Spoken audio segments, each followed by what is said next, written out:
우리가 말하는 건설의 그 효율성이라는 거는 우리 때는 열정페이 같은 게 있었고 그 열정페이가 만들어냈던 효율성을 생각했었던 건데 사실은 그건 효율성이 아니라 사람을 그냥 갈아 넣었던 거고 지금처럼 일한다고 생각하면 현장에 더 많은 인력이 들어가야 되는 거죠. 정부가 LH가 시공을 한 무량판 구조의 아파트에 대해서 전수조사를 했는데 총 91개의 단지에서 무려 15개 되는 단지가 철근을 빼먹었거나 하는 그런 시공 오류가 있었습니다. 그래서 윤석열 대통령이 지시를 했죠. 민간 아파트도 자조사해라. 그래서 현재 민간 아파트는 총 293개 단지가 있는데 그중에 188개 단지는 준공이 됐고 그리고 105개 단지는 지금 건설을 하고 있거든요. 그러니까 민영 아파트에서도 무량판 구조 293개가 조사가 되면은 그럼 민영 아파트에서의 무량판 구조 아파트에서 부실 시공이 나타난 케이스 퍼센티지, LH 발주한 전체 91개 단지에서 부실 시공이 나온 그런 퍼센티지를 또 비교를 하면서 소모적이면서 어떻게 보면 논쟁적인 그런 논란이 조금 있을 것 같습니다. 분석왕이라는 이 프로그램을 저희 채부심 채널에서 맨 처음 시작할 때 첫 번째 주제가 바로 건설 안전이었거든요. 왜 요즘에는 철근을 누락하는 그런 사고가 많이 발생을 하고 특히 4월에 있었던 검단 안단태 주차장 붕괴 사고 같은 경우에는 건설을 조금이라도 경험했던 사람들한테는 매우 충격적인 그런 사고였는데 이게 도대체 왜 생기냐. 그러니까 주로 건설 중인 과정에서 붕괴가 나는 경우는 일반적이지만 다 준공이 됐는데 붕괴가 나오는 거는 매우 희소하고 이례적인 건데 이런 사고 왜 생기는지를 기저에서 다뤄봤었는데요. 그 이후에 전수조사가 있고 지금 민영아파트 조사가 있고 이제 구조 자체 문제가 없다라고 얘기를 하게 되면은 그럼 그때부터는 무량판이 아니라 나머지 벽식구조 아파트 다 조사해라 약간 이렇게 나올 수도 있는 거거든요. 그러다 보니까 이 주제에 대해서 좀 더 제대로 본격적으로 좀 짚을 필요가 있는 것 같습니다. 그리고 제가 일주일 전쯤에 언더스탠딩에 나가서 부실 시공이 왜 발생하는지를 조금 설명을 드렸는데 제 경력에 건설사가 있기 때문에 마치 제가 건설회사를 대변하는 대변인처럼 약간 느끼셨던 분도 조금 계신 것 같고요. 건설사는 제가 퇴직하고 나서 지금까지 전화 한번 돌린 적도 없고 그 회사에서 저한테 뭐 꽃 한 번 보내준 적이 없기 때문에 그런 아무런 이권관계가 없는 그런 사람이라고 제가 말씀을 드리고 싶고요. 다만 이 건설업이라는 게 우리나라에서 1년에 200조 원 넘는 건설 발주가 있는 정말 엄청나게 거대한 시장이거든요. 항상 경기가 좀 안 좋아지면은 건설 경기 살리면서 우리나라 경제를 캐리하는 그런 롤도 맡았던 산업인데 이 산업이 이렇게 소리소문 없이 겉에서 봤을 땐 멀쩡한데 안에서는 되게 골마가고 있다는 거가 이번 이슈로 제대로 들어갔던 것 같아요. 그래서 오늘은 부실공사가 왜 생기는지에 대해서 정말 제대로 한번 짚어보려고 합니다.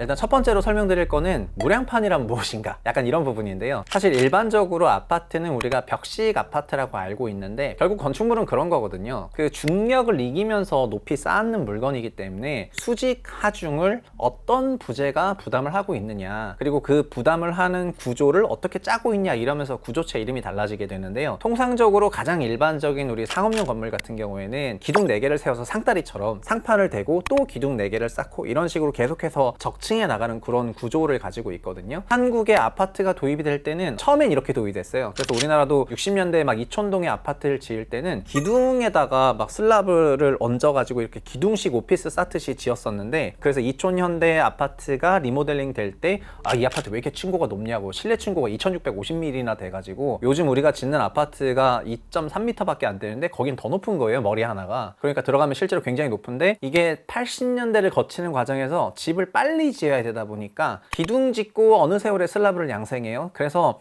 이 벽으로 그냥 수직 하중을 부담을 하고 벽체를 쌓은 다음에 그 위에 이렇게 슬랍을 얹는 벽식 아파트 구조가 한국의 그냥 일반적인 그런 구조가 되었습니다. 그러다 보니까 어떤 시공하는 쪽에서 장점이 있냐면은 시공 속도가 빨라졌어요. 벽식 구조는. 그리고 높게 안 해도 되거든요. 이렇게 기둥을 쌓아가지고 그 위에 볼을 얹고 그 다음 위에 슬라브를 넣는 일반적인 기둥 보호 방식을 우리가 라멘 구조라고 하는데 이런 라멘 구조의 건축물을 지었을 때는 그 보가 차지하는 높이가 있기 때문에 한 층의 골조층 높이가 높아지는데 벽으로 수직 하중을 부담을 하고 그 위에 슬라브를 그대로 얹으면은 골조 층고가 거의 한 30-40cm 낮아지기 때문에 그러면 같은 높이여도 더 많은 층을 쌓을 수가 있게 되거든요. 그러니까 이게 80년대, 90년대에 벽식 아파트를 빠르게 또 싸게 속도감 있게 시공할 수 있는 그런 공법이 되면서 한국의 아파트 처음 들어올 때는 기둥보로 되어 있는 되게 표준적인 그런 구조였는데 8, 90년대 이런 전환이 있었습니다. 근데 그러다 보니까 어떤 문제들이 발생했냐면은 2000년대 정도 되니까 이런 아파트들이 층간소음에 너무 약한 구조였고, 그리고 그때는 바닥 슬라브의 골조 두께도 150mm거나 180mm 정도다 보니까 너무 얇아가지고 그냥 볼펜 떨어뜨리면 띵 건물이 울려가지고 벽을 때리니까 이 층간소음 때문에 2000년대 초반에 어마어마한 사회적인 문제가 발생을 하게 돼요. 그래서 그 다음부터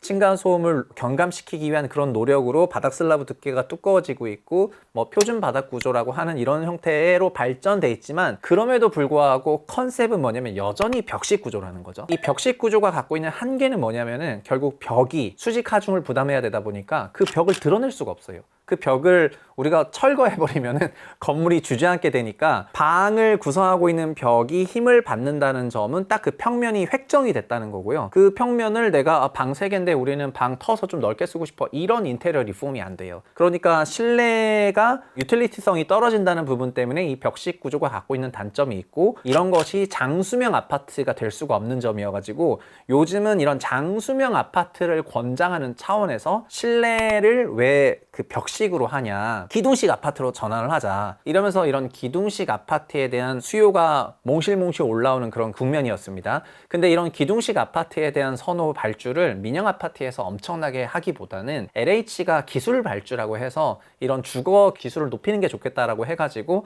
새로운 구조 모델을 가지고 오고 이런 발주를 많이 내왔거든요. 그러다 보니까 LH가 공급하는 단지들 중에서 90개 넘는 단지가 이런 무량판 구조를 적극적으로 활용하는 이런 형태로 발주가 되었고요. 이런 부분에서 공사를 조금 했었던 민간 건설사들도 저 무량판 구조를 나름 응용하면은 우리도 좀 잘 쓸 수가 있겠다, 이렇게 생각을 해가지고 광주 화정 아이파크 때도 그렇고 이런 무량판 구조를 민영 아파트에도 사용을 했습니다. 그래서 최근에 이 무량판만 일단은 조사를 한다 그러니까 사람들은 직관적으로 무량판 구조가 뭔가 좀 안 좋은 게 아니냐 이런 생각을 하시는데, 실제로 무량판 구조가 사고가 일어나는 그 양상 때문에 그렇거든요. 슬라브를 뾰족한 기둥이 받치고 있다 보니까 무거운 하중이 슬라브에 얹어지게 되면은 그거를 기둥으로 그대로 힘을 잘 전달해 줘야 되는데, 슬라브랑 기둥이 만나는 그 부분에 철근 배근이 제대로 되어 있지 않게 되면은 무거운 슬라브가 그대로 주저앉아 버리게 되면서 기둥만 나홀로 서 있는, 이거를 펀칭됐다 하거든요. 기둥이 마치 송곳처럼 종이를 뚫고 지나가는 것처럼 펀칭이 생기니까 검단 사고에서도 그렇고 대부분의 이런 무량판 구조 사고에서는 이런 과정 때문에 무량판이 불안하다고 생각하는 거고요. 과거 우리가 알고 있었던 산풍 아파트 같은 경우에도 그 상부에 과하중을 적재하다 보니까 이게 무너지는 과정에서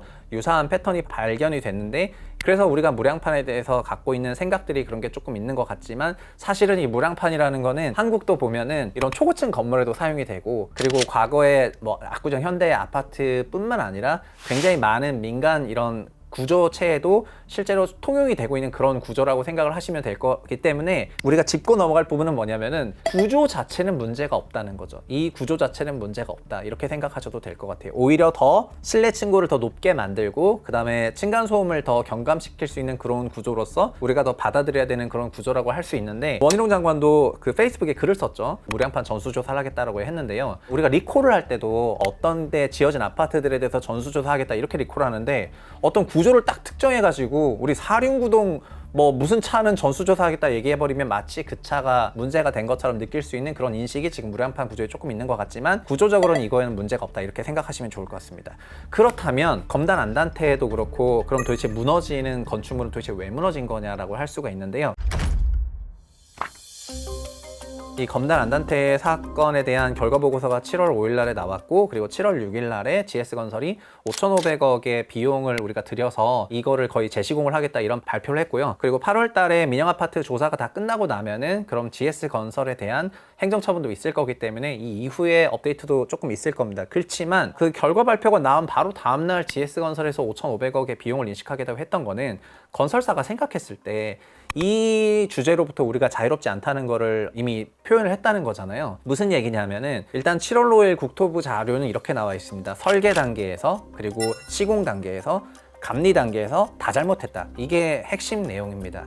근데 설계 단계에서 잘못한 거는 설계는 두 가지인데 구조 설계랑 시공 설계도가 있는데, 구조 설계도는 프로그램을 돌려가지고 구조 설계 도서에서 에러가 날 일은 없는데, 이 구조 설계 도서를 시공 도서로 사람이 헤드 작업을 거친 이 과정에서 사람이 작업하는 거다 보니까 설계사무소 직원이 뭐 실수를 하는 게 있었고, 이런 과정에서 구조 설계에는 반영된 철근들이 시공 도면에는 제대로 반영되지 않은 이런 사건들이 먼저 발생을 하게 된 거예요. 그리고 그 시공 도면이랑 구조 설계 도면을 비교해야 되는 감리들도 이거를 발견하지 못하는 감리 사고가 동시에 발생을 한 거고요. 그리고 그런 도서들을 가지고 건설사 직원이 그걸 가지고 시공을 해야 되는데, 건설사 직원은 도면대로 시공을 하면은 일단은 1차적인 면피는 할 수 있었을 수 있는데, 건설사 직원 역시 도면대로 시공을 하지 못하고, 도면에는 철근이 배근이 됐는데 실제 현장에서는 철근이 배근되지 않은 그런 기둥들도 4개 이상 나왔기 때문에 건설사 역시 도면대로 시공을 못한 거예요. 그래서 종합적으로는 설계도 잘못했고 시공도 잘못했고,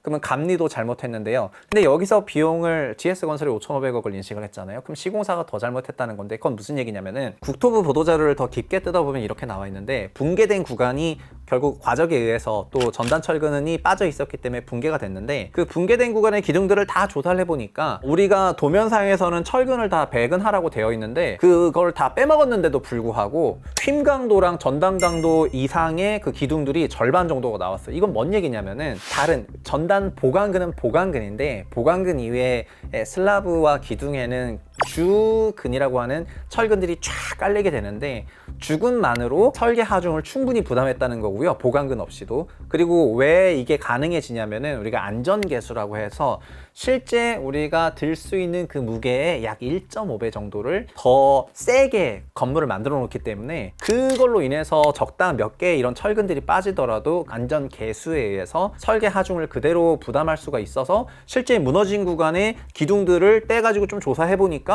절반은 굉장히 멀쩡했다는 거예요. 근데 그럼 절반은 멀쩡인데 나머지 절반이 문제가 되면은 어떤 문제가 생기냐면은, 우리가 줄다리기 하는 거랑 약간 비슷하다고 생각할 수 있는데, 힘이 이렇게 전달이 되는 과정에서 앞사람이 손을 잡은 척만 해.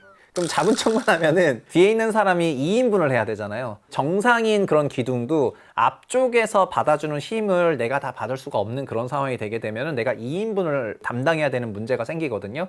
그러면서 모든 기둥이 정상이라면 서로 조금씩 과하중을 분산해서 내가 수용을 할 수 있을 텐데, 이 중에서 앞줄 2줄은 완전히 비어버렸으니까 내가 여기서 힘이 내가 아무리 세더라도 여기서부터는 그냥 못 버티고 항복할 수가 있는 그런 문제가 발생하는 거죠.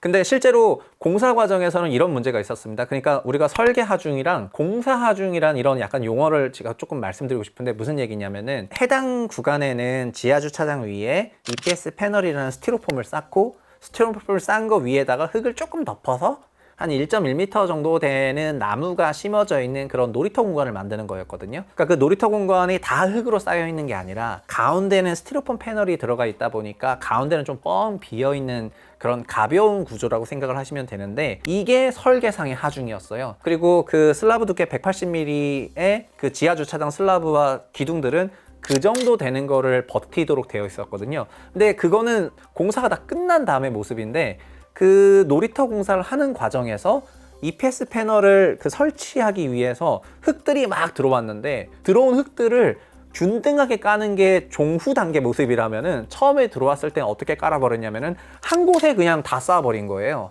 그러니까 그 흙이 평평하게 나래비가 되어 있으면은 힘을 이렇게 분산해서 균등하게 받을 텐데, 흙을 한 곳에 엄청나게 성토를 해버리니까 가장 높았던 데는 2.1m 이상 흙이 성토돼 있고, 가장 낮았던 데는 또 0.2m로 돼 있거든요. 그리고 이게 흙이라고 하면은 사람들이 되게 가볍다라고 생각하는 경우가 있습니다. 우리가 모래를 막 심풍심풍 드니까. 근데 그 전날 비가 엄청나게 왔습니다. 그래서 이런 흙은 또 습윤 하중이라 그래가지고, 일반적인 흙도 물보다 무거운 비중 2배. 그러니까 흙이 2m가 쌓이면은 1m 최적당 물이 1톤이잖아요. 흙이 그 정도 들어가면 흙은 원래 2톤이거든요. 근데 습윤 하중이라고 물 먹은 흙은 거의 3톤 가까이 돼요. 그러면은 우리가 물 먹은 흙이 3톤 정도 가까이 된다는 거는, 그거는 거의 콘크리트 무게만 하다는 거기 때문에 2m의 흙이 쌓였다는 거는 2m의 거의 콘크리트가 쌓였다는 거예요. 설계 하중상에 2m의 콘크리트가 한 곳에만 쌓이라고 되어 있지는 않기 때문에, 자연스럽게 이거는 설계 하중을 초과하는 시공 하중이 한쪽에 부담이 걸린 거고,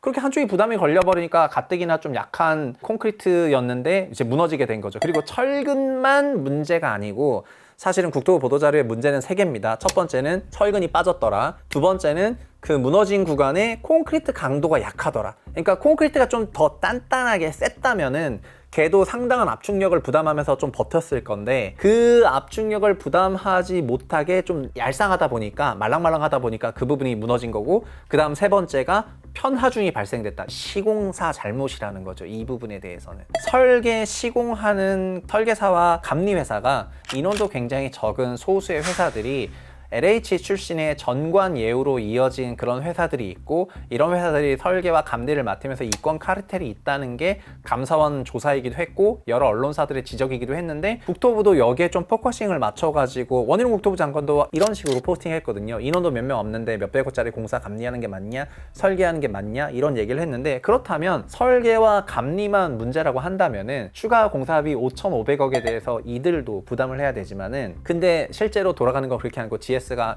조사 발표 딱 나자마자 다음 날에 그냥 이거 우리가 5,500원 내야 되겠다 이렇게 대응을 했다는 거는 공사 중에 한쪽에 과하게 편하중이 생기는 부분에 대해 가지고 이게 공사 관리를 못했다는 거를 시인하는 거나 마찬가지였기 때문에 이 시공상의 하자가 분명하다 이렇게 말씀을 드릴 수가 있는 거죠. 근데 여기서 우리가 이걸 알아야 될 필요가 있습니다. 그럼 시공상의 하자는 대체 왜 생기냐? 왜 현장 기사는 그런 시공 에러에 대해서 좀 잘 대응을 하지 못하냐?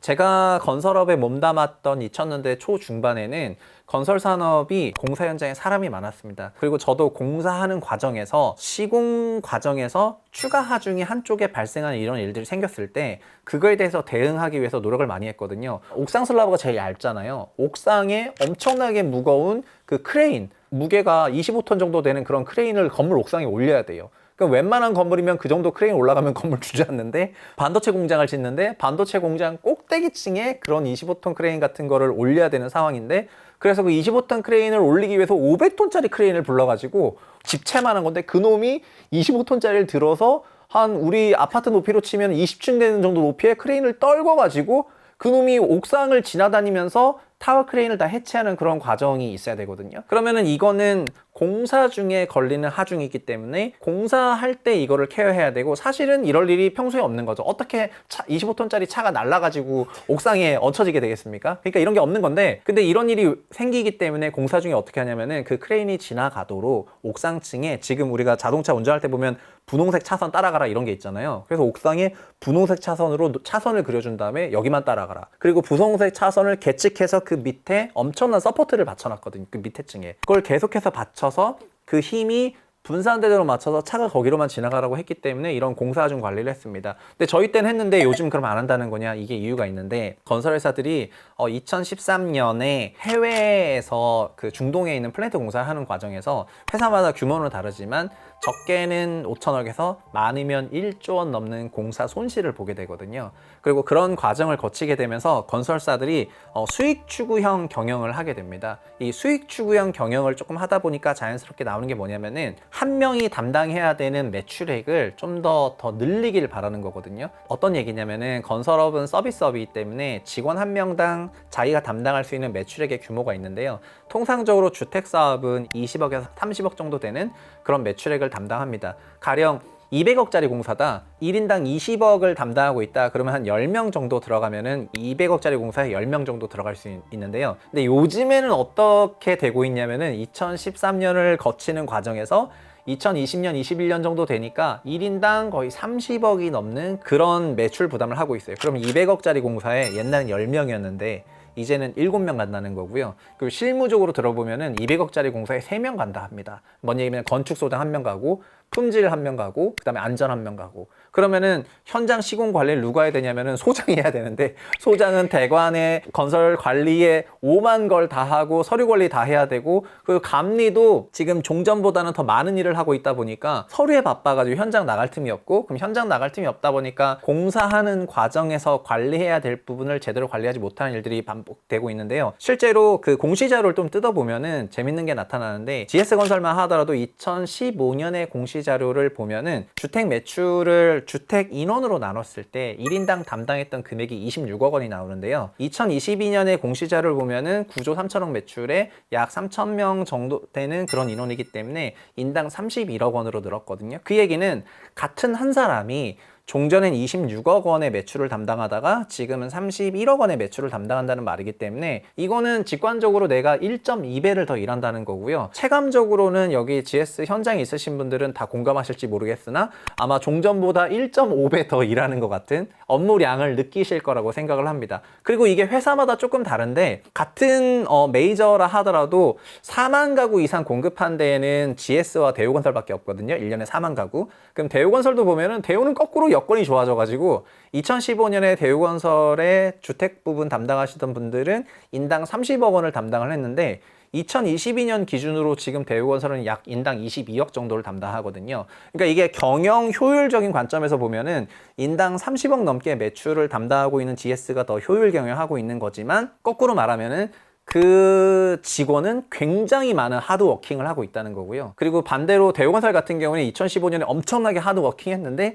지금은 그때보다 좀 더 편하게 일할 수도 있는 그런 상황이라고 말씀을 드리는 겁니다. 결국에는 GS가 이렇게 주택에 대해서 아주 높은 효율성을 보였기 때문에 주택 부분에 마진이라든 이런 게 굉장히 컸었는데 결국 결과적으로는 안전도 사실은 돈이거든요. 결국 안전사고가 나면서 그 비용을 결국 지난 수익에 다 녹여야 되는 문제가 발생했기 때문에 둘 중에 어떤 게 돈을 더 벌고 더 효율적인지는 결국 사후적으로 평가를 해야 되는 것 같고요. 이렇게 주택에 대해서 효율적인 경영, 즉 극한의 어떤 매출화 이런 추구가 결국은 공사 현장 인력 부족, 공사 현장 인력 부족에 따라서 공사 현장 관리 부족 이런 거로 자연스럽게 연결된 겁니다. 그리고 분석왕 일부에서는 공사 현장이 약 3분의 2가 다 외국인 인력으로 다 바뀌었다고 했는데 그 얘기는 15년 전, 10년 전이랑 비교하면은 지금은 관리 포인트도 굉장히 늘어난 상태에서 1인당 담당에 대한 매출도 늘었으니까 정말 현장에서 일하기 너무 어려운 거죠. 지금은 제 지인들이 공사 과장이나 공사 소장들이 되어 있거든요.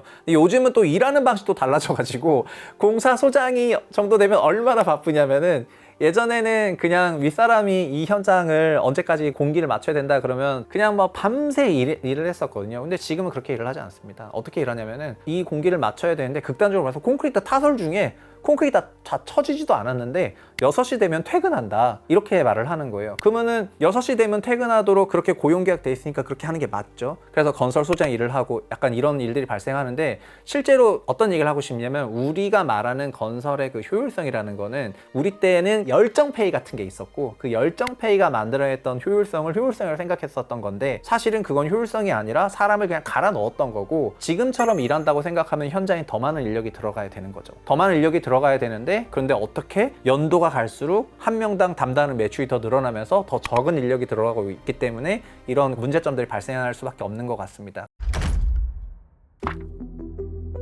일단 첫 번째는 이런 것 같습니다.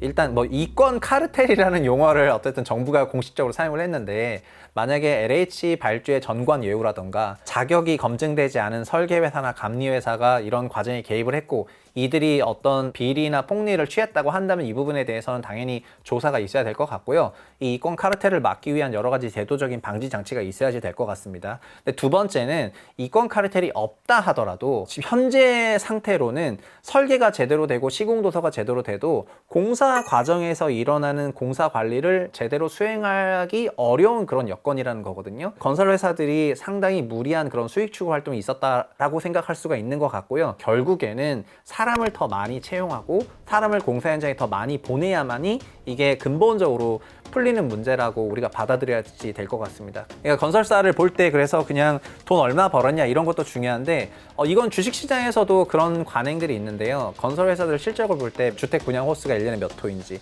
매출이 얼마인지 이런 걸 많이 보거든요. 그런데 1인당 담당하고 있는 금액이 얼마인지가 사실은 굉장히 중요한 관리 지표 중에 하나예요. 인당 매출액이 얼마 정도 되는가. 근데 이거가 인당 매출액이 많으면 많을수록 어떤 상태로 되냐면은 그 기능을 내가 직접 수행하는 게 아니라 다 하도, 재하도, 외주를 준다는 말이 되거든요. 그러니까 내가 1인당 100억을 담당할 수 있다. 제가 100억을 할 수 없지만 어떻게 하냐면은 이공종 요쪽 외주 주고 이공종 요쪽 외주 주고 이렇게 외주를 극한으로 주면은 인당 30억, 50억 이렇게 커버할 수가 있게 되는데요. 그건 결국 외주관리 회사가 되다 보니까 기능의 내재화는 어렵거든요. 그래서 기능의 내재화가 되기 위해서는 특정 공종이나 특정 기능을 인하우스라고 해서 내가 그거를 갖고 가야 되는 그런 과정이 필요한데 그렇게 되면은 1인당 감당할 수 있는 매출액은 감소하지만 회사의 기술력은 올라가는 거기 때문에 이렇게 회사가 경영되는 것이 오히려 더 건설업을 좀 더 선진화시킬 수 있다고 보시면 좋을 것 같습니다. 미국 같은 경우에도 이런 주택건설 회사들이 있는데 거기는 우리처럼 아파트를 짓는 게 아니라 단독주택을 짓고 1년에 단독주택 뭐 몇만 원씩 짓기 때문에 이런 단독주택 주문받아서 건설하는 회사들이 있는데요. 이런 회사들 중에서 뭐 DR 호튼이라든가 NVR이라는 이런 회사들을 보면은 매출액이 NVR은 한 100억 불 정도 되고 DR 호튼은 매출액이 210억 불 정도 되는데 이런 회사들의 직원 수는 어떻게 되냐면은 거의 인당 20억 정도? 이 정도를 커버하고요.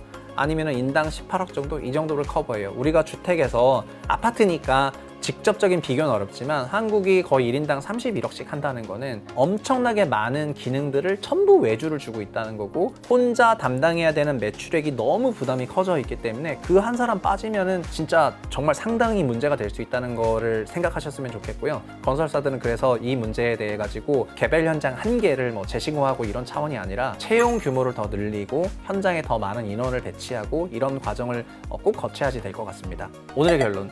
건설회사는 지금보다 채용 규모를 더 늘려주십시오. 참고로 저도 건축회사 안정에서 자격이 있습니다.